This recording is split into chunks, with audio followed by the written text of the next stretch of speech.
Olá a todos e sejam bem-vindos.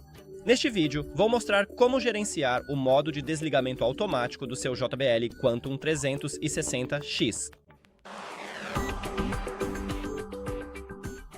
Primeiro, certifique-se de que seu fone de ouvido está ligado e conectado ao dongle, e que o dongle está conectado ao seu PC.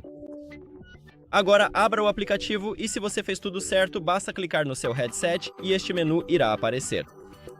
Agora vá para o Suporte e, bem aqui na primeira linha, temos o modo de desligamento automático, então clique nele, pois ele está ativado por padrão.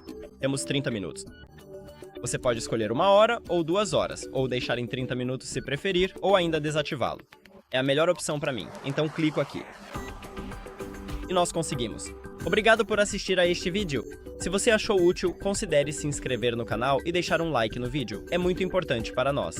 Até mais!